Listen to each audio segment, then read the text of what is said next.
Good evening, Doctor. I believe we're going to be working together. Dr. Reed. Dr. Swansea informed us of your arrival, but I could not dare to believe we'd have such good fortune. Such an honor, sir. Thank you. And you are? I am Thoreau Strickland, Dr. Thoreau Strickland. I'm a great admirer of your work, Dr. Reed. Please, could you tell me something about yourself? I'm a great admirer of your work concerning blood transfusion, Dr. Reed. I run my own experiments. I'm convinced it's the future. What made you choose to be a doctor? I'm not ashamed to admit you and your work have inspired me. I am honored to have the opportunity to work by your side. It's always a pleasure to share scientific and medical knowledge with someone eager to learn. I'll be glad to help you if I can. This epidemic may be the century's most terrible disaster, but I'm convinced that we, as doctors, are the only ones able to defeat it. I based my technique on my mentor's research. He helped me perfect my method. What is yours? I'd rather not talk about it. For now, it's just theories and first approach. My process is purely experimental and unsuccessful. As long as you're cautious and methodical, you may remain empty-handed, but you won't fail. You're not the first one to warn me, but I am convinced knowledge is the main weapon against the ravages of this epidemic. What can you tell me about the Pembroke? Well, it has always been an honor to work with Dr. Swansea. But with your arrival, I can't think of a better opportunity to learn about blood transfusion. You seem quite optimistic. It's a rare and precious attitude in these difficult times. I'm convinced that this epidemic is a test of endurance and dedication for us men of science. Questions remain about our capacity to resolve the situation. True. Last summer, during the first wave of the epidemic, I used to joke with Milton about the extra work. We're not smiling now. Do you need help with anything in particular? Well, yes, maybe. I'm waiting for a batch of products I ordered for my personal research, yet my supplier seems to have vanished. Do you want me to play the errand boy for you? Oh no, Dr. Reed. But if you went personally to his shop, what with your reputation and all, he wouldn't dare to refuse the products I need. I see. Well, give me the address, for I may pass by if I have time.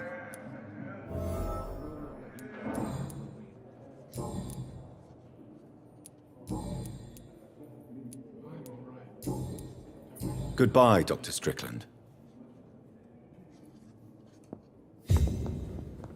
My sweet girl. Reads me. Good evening, sir. I'm Dr. Reed.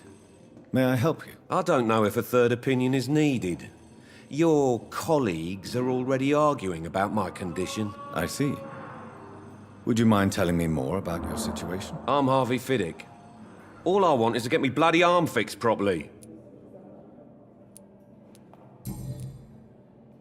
Tell me about yourself, Mr. Fiddick. I'm just a regular guy waiting to get his arm fixed, so I can return to work and to my family. I was more curious about what you were doing before being hospitalized. I'm a carpenter, and a good one too. But that means I need both arms to feed my family, Dr. Reed. Tell me about the doctors who are arguing about your case. Strickland and Aykroyd. They both want the best for me, but there's a lot of pride there. Doctors are no different from carpenters, it seems. What do you mean? I often had professional arguments with rivals on a building site. Difference is I disagreed about wooden nails, not flesh and bones. Are you satisfied with your treatment here? Well, it's clear that I've chosen a bad time to be injured. Forgive my bluntness, but you seem overwhelmed by cases of the flu. I won't lie to you about it. I'm afraid we are. Are you sure you don't want to operate yourself, Dr. Reed? I have the feeling you're very capable. And your colleagues seem to think so too. In other circumstances, you would be right. But for now, I don't think I can take on the responsibility. My apologies.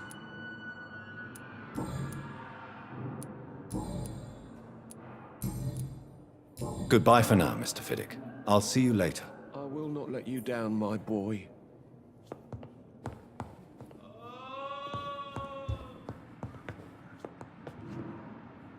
Good evening. I'm Dr. Reed.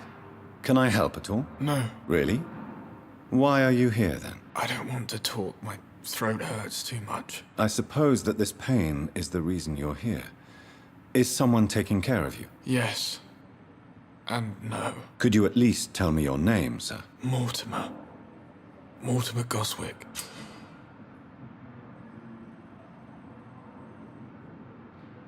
Do you need any help?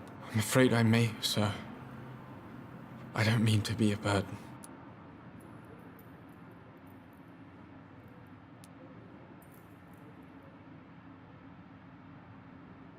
You are not a burden, sir.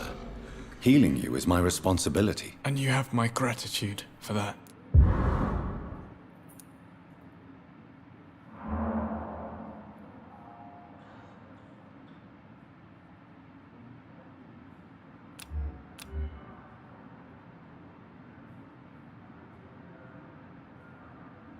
Do you need any help? Thank you, Dr. Reed, but you've done enough already. The rest is up to me now. How painful is your throat, Mr. Goswick? So painful I'd rather not talk at all, Doctor. I'm sure you realize a doctor and his patient have to communicate, sir. Would it help if I gave you some paper and a pen? Not really. I see. Then maybe it's not just your throat that hurts, Mr. Goswick. Perhaps your sore throat is just the consequence of something more hurtful. Yes, maybe. But I don't want to talk or even write about it now. How painful is your throat, Mr. Goswick? So painful I'd rather not talk at all, Doctor. I'll let you get some rest, then. Good evening, sir. Doctor. Good evening, madam. Can I help you? It's my son who needs you, sir. I'm Dr. Jonathan Reed. How can I help your son? I'm Beatrice Goswick, mother of Mortimer Goswick. Could you check on him, please, Dr. Reed? I've heard much of your talents as a physician. What can you tell me about yourself, Mrs. Goswick? Not much to say. Just take care of my Mortimer and I'll cover all the expenses. That's all that matters.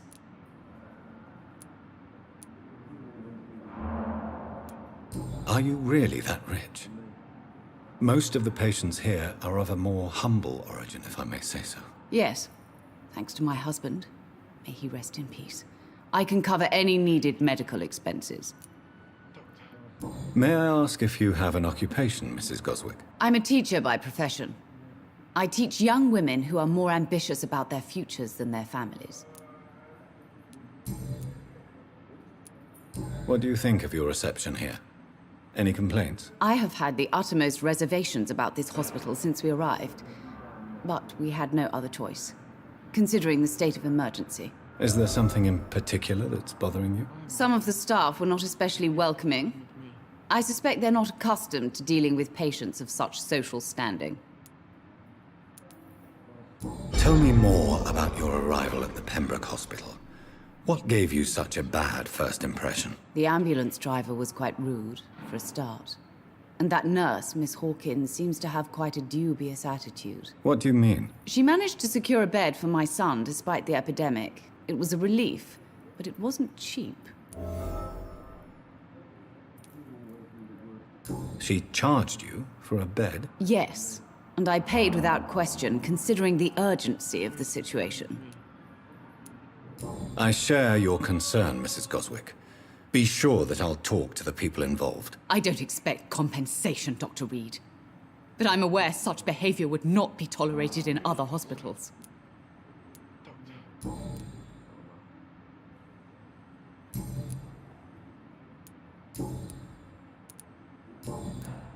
Goodbye, Mrs. Goswick.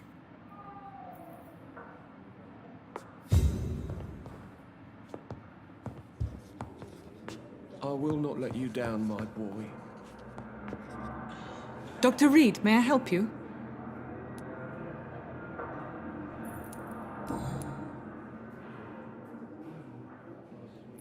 What can you tell me about the epidemic, Nurse Crane? I've been out of touch since I've come back to England. Everyday folk don't know how bad it is. The papers certainly won't tell them. Not as long as the war is raging on, anyway. News on the front stated that the Spanish flu was under control, at least in Britain. It seemed to be for a while, but that was only last summer. It returned with a vengeance just over a month ago. What can you tell me about our patients here at Pembroke? This hospital was founded to help the East End poor and needy. But since the war and the quarantine, we've had all manner of folk. Can you be more specific?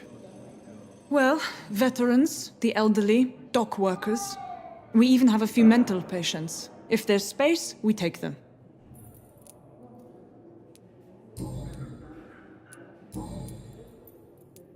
For how long have you been working here, Nurse Crane? I first volunteered at the Pembroke in 1911, a few months after Dr. Swansea was appointed. And before you arrived here? If you must know, this was my first job. Well, Dr. Swansea certainly has confidence in your abilities. Are you in charge of the nursing staff? Not in an official capacity, but the Pembroke doesn't always work above board, so to speak. What about medical protocols? Dr. Reed, we don't have the money and resources here at the Pembroke like they do in the West End. We do what we can. How is the duty roster organized? Everybody works until they can't. If there's time, they'll eat a meal and shed a silent tear.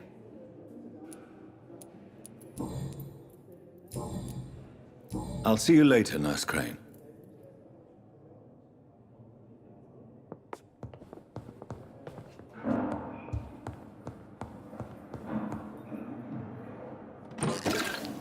I will not let you down, my boy.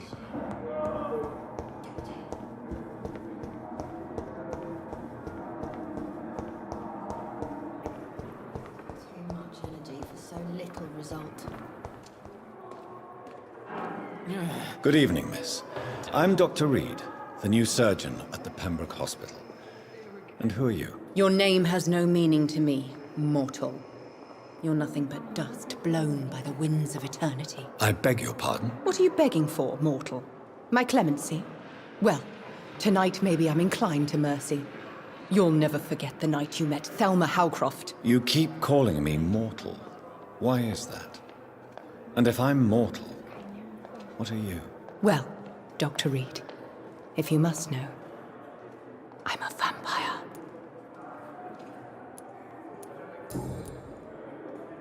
And why do you believe you're a vampire? I don't need to believe anything. It is what I am. It is what I feel within this hollow shell of flesh. Please, describe to me how you feel. What is it like to be a vampire? I can hear my body crumble from the inside as my flesh cracks and fades. I sense the last pulse of postulant blood within my drying veins. I need new blood. I see. Have you ever heard of Cotard syndrome, Miss Howcroft? Never. It's a mental illness discovered by a French neurologist named Jules Cotard. The affected patients are delusional. They believe that they are putrefying, that they are dead, a ghost or a ghoul, or in your case, a vampire. Delusional, you say? Oh, sad and petty mortal. You can't even begin to understand the concept of immortality. And you think it is I who am delusional. I'm assuming you must be a patient here. Am I right, Miss Howcroft? It's only a cover. To hide from my enemies. I can leave whenever I want. As a woman, a spirit, fog, or bat. Who are these enemies you mentioned? Can you describe them? I cannot say for sure. But I sense their eyes on me from nearby. I feel them watching me every time I visit the garden near the morgue. The staff here are not your enemy. They're here to help you, to care for you. I'm not speaking of the doctors in white. I'm speaking of the men and women who hunt me. For I am a vampire! I see. Don't worry. These people will not find you here. I'll personally make sure they leave you alone. Thank you, mortal. But do not interfere with them, for you are no match for those that hunt me.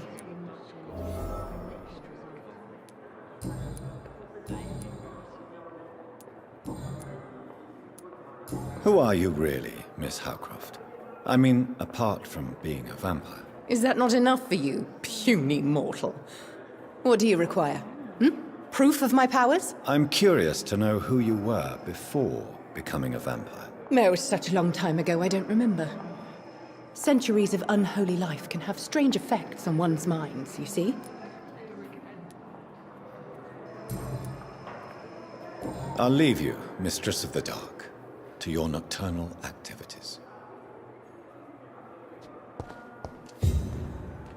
Fear and disgust on every giant- street.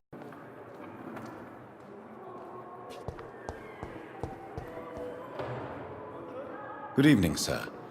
Can I help you? Unless you're here to fix my face. No. I don't think you can help me. I'm Dr. Reed. I've recently taken the position of head surgeon here. War injuries, am I right? You guessed right, Doctor. German shell took my pretty little mug right off. But they still call me Thomas Elwood. How is your stay with us, Mr. Elwood? Oh, it's bliss. I just escaped death in the trenches to be surrounded again by the moans of the dying. Can I ask you precisely why you're a patient here? It's the pain, sir. The drugs don't work. It just hurts under the scars, if you get my drift. Can I do anything for your pain? Nurses gave me a bunch of pills. No effect. Told you. It's like the flames are under my skin, burning away. Who is treating you? Is someone in particular looking after your case? Nobody since the old and tired doctor spoke to me. Started to think I was forgotten about. Wouldn't blame you. You don't seem worried by that. My face hurts so much more when I smile or cry. I've learned it's easier not to speak. But be assured I'm smiling inside.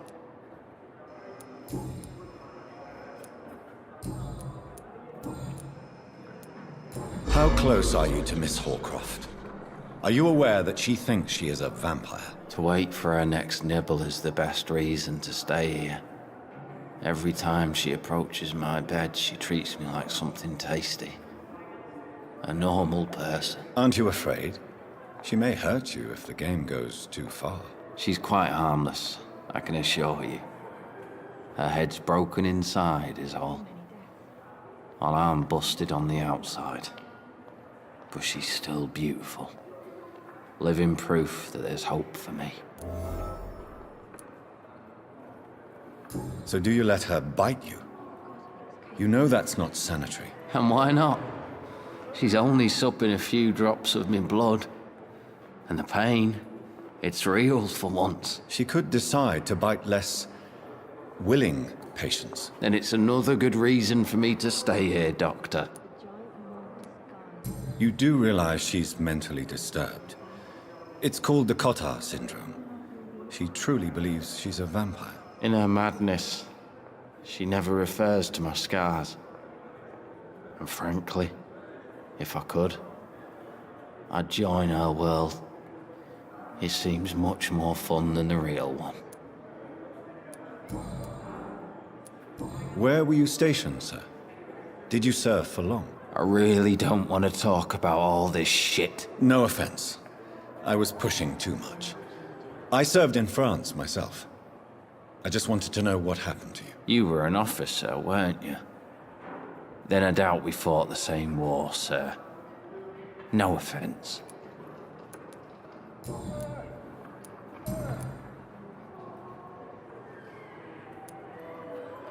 How close are you to Miss Hawcroft? Are you aware that she thinks she is a vampire? To wait for her next nibble is the best reason to stay here. Aren't you afraid? She's...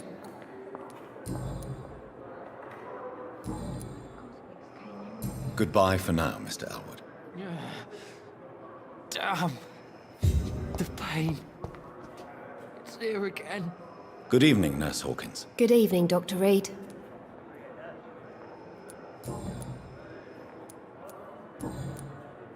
Goodbye, Nurse Hawkins.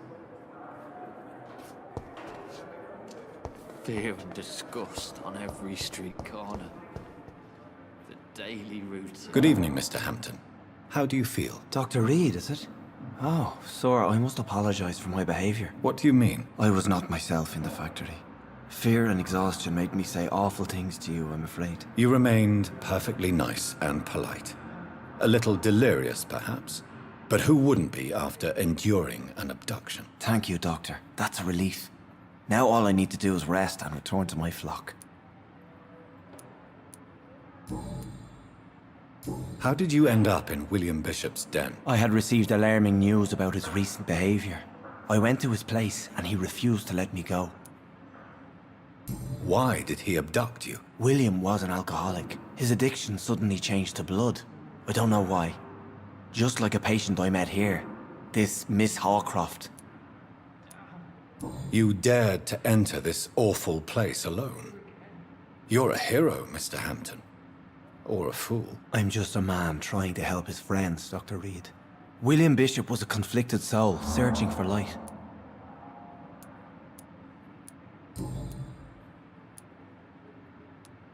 What is the general situation in the East End docks? The situation has always been tough, with a lot of tensions between the gangs and the dockers' trade union.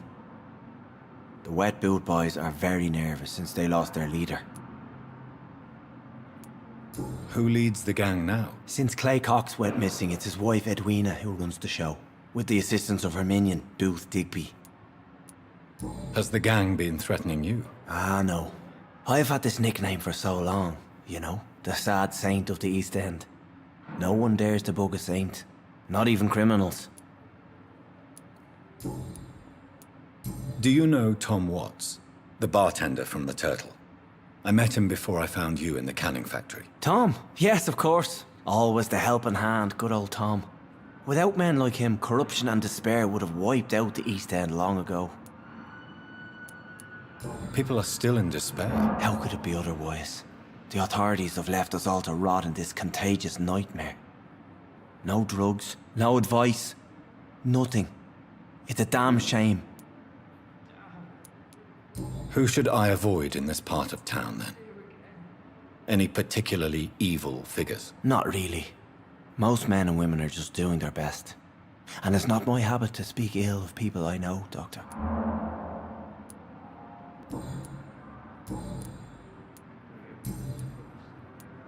What do you do for a living, Mr. Hampton? I can't help but notice the cross around your neck. I manage a night asylum for the poor and homeless of the docks. And I try to guide the lost and hesitant on the right path to our Lord. Are you a priest, Mr. Hampton? A deacon, maybe? Not at all, Doctor. I'm just a man of faith willing to preach the good word. Why didn't you use your cross against William Bishop? To repel him somehow? That's a very strange question, Doctor. A cross is no magical token, if that's what you were trying to say. Not mine, anyway. Have you made friends since you arrived? Not really, but I recognize Miss Harriet Jones. I knew her when she lived by the docks. That poor woman had such a miserable life. You never came to see her here at Pembroke? Receiving visits when sick can be an important part of the healing process, you know. We're not just bodies. You're preaching to the converted now, Doctor. To be truly honest, I thought she was dead. She left the docks many months ago. How do you feel, Mr. Hampton? Medically speaking, I mean. I feel exhausted. Beyond exhaustion, actually. William drank so much of my blood in his madness. I feel empty. You're in good hands here. Dr. Swansea is well versed in blood transfusion, and I'm sure he'll take the best care of you. Thank you, sir. I believe all I need is rest. And then I can go back to the people who need me. Goodbye, Mr. Hampton. We'll talk again later.